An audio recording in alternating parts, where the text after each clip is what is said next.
Hello, hello, and welcome back to Killigan's Treasure, where we're gonna go to bed, I guess. That's gonna be exciting. I should probably do that soon, but that's fine.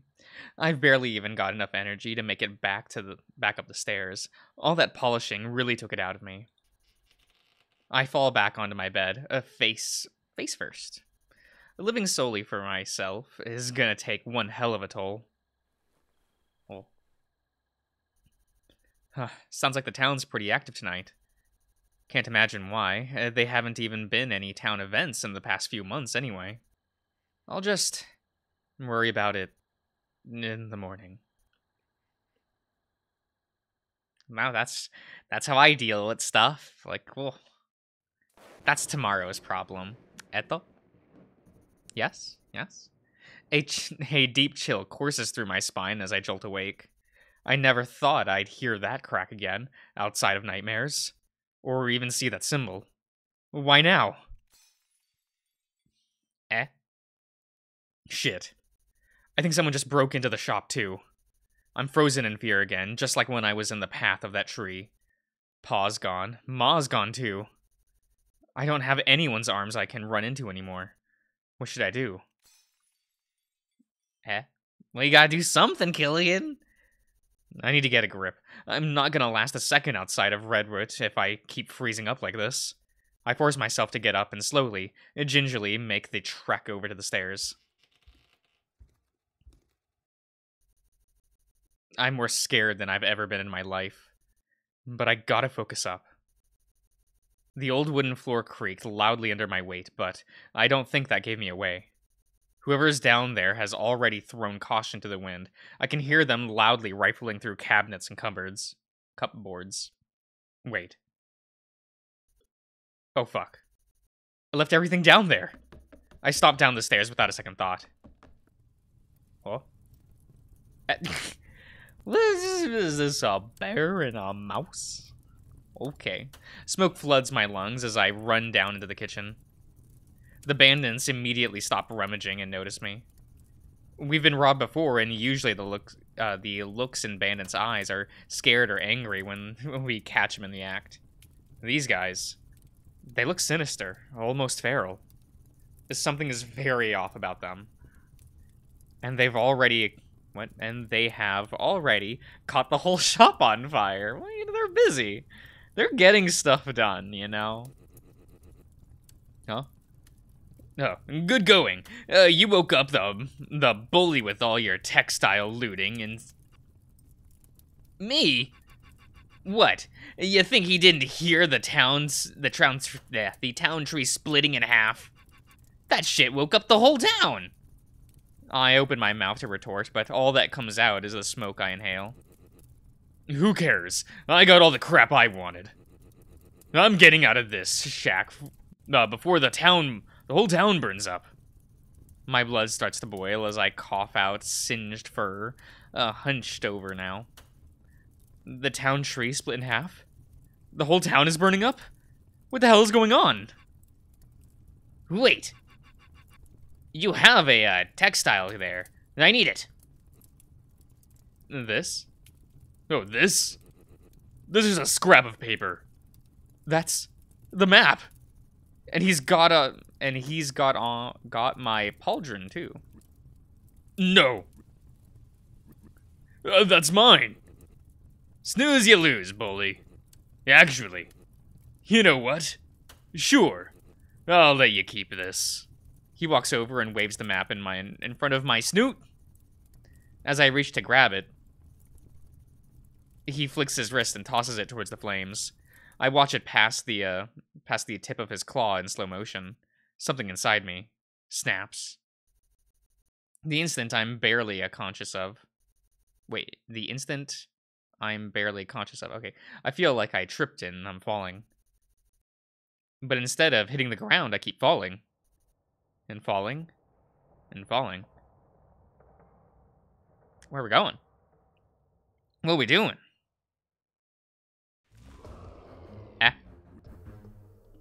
Get out of my shop! I scream at the top of my lungs, but it doesn't feel like my own voice. Oh yeah, let's go! I watch myself lunge at the, what? Ursuli? Bandit? The bear, scattering everything he was holding all over the floor. The map, luckily, managed to steer clear of the flames and flutter onto the dropped equipment. I haven't felt this much, unbridled fury since I was a calf.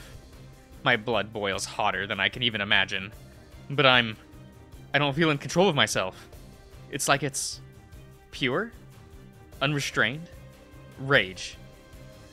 My body grabs the bear by the leg, digging deep into his hide.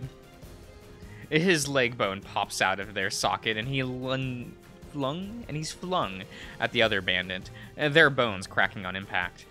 They're both out like a light. Instantly, more burst into the shop, eager to grab anything they can find, like vultures. I need to grab my shit and go. I'll get cooked alive if I fight them here.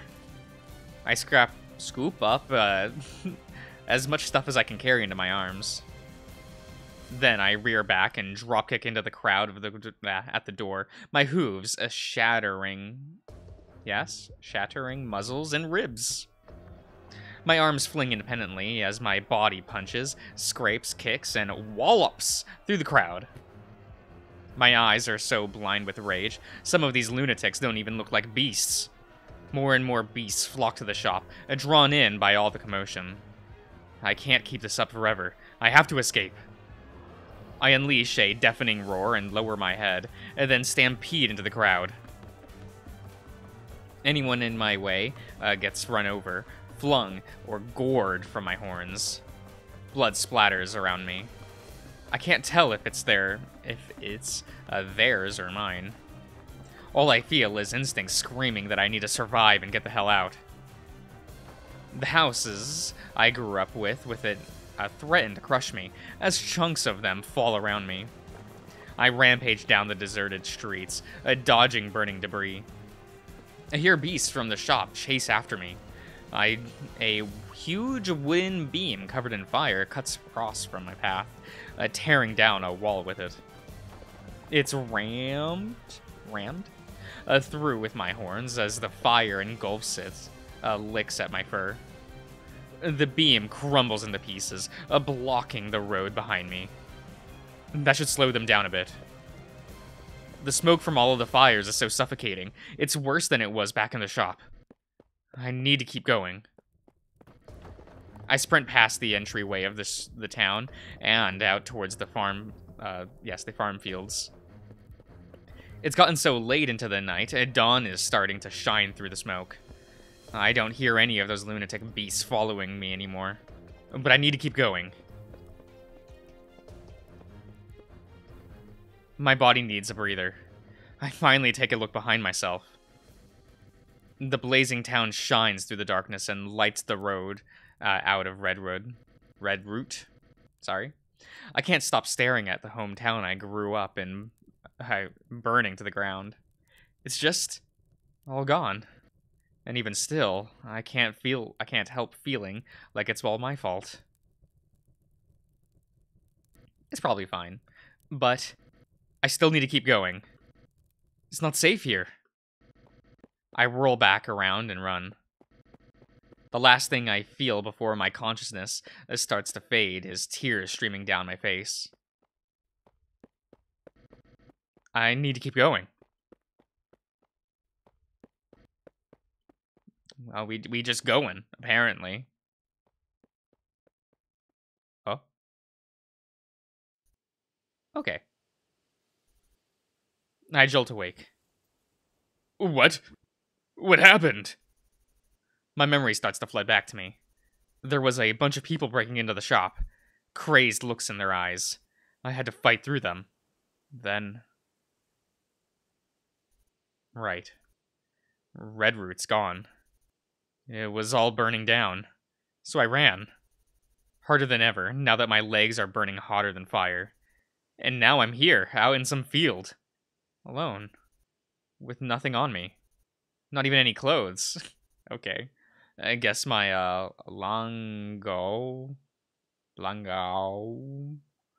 I don't know how this is pronounced. Burned off. Wait, I did grab something. Where is it at? There. Right by my side. The last few things I have left to my name. I take a few deep breaths and try to review in my head everything that happened. Something really fucked up happened in Redroot overnight, and it wasn't just the pestilence. The town tree split in two again, with that awful crack that woke me up last night. And that's when everything went to hell. On top of that, people were going insane, looting shops and causing fires everywhere. There was something unnatural about how they were all acting. People had gotten a lot more hostile over the past few years, yeah, sure. But they were still right in their heads. Did the pestilence cause something that extreme? I cringed thinking that all of the sickly people that might not have made it out, they either succumbed to those crazed beasts or burned alive. Am I the only one that escaped? I mean, probably not. No, there's gotta be others. There's easily 100 people in Redroot. Someone else has to have made it out, right? I mean, statistics would agree. I'm honestly surprised I made it out in one piece. Other than being totally naked. I really should have grabbed some of Pa's old armor sets. Too bad I can't go back and get them now. They burned up along with the whole town. It's almost just like being exiled. Like how criminals were left out in the wilderness with nothing on them, being told they're acting like an animal. Acting like an animal earns you treatment like an animal. Okay. They could return to town if they wanted, but being alone and exposed to the elements so far away from home was a challenge for most beasts. I would know. It happened to me once or twice just from the fights I got in. But it was usually only a night's walk to get back. I wish this was that. At least then there'd be a home to go back to. But now, I can at least fashion some garb from what I managed to grab. Let's see. If I use these buckles here and pull them through,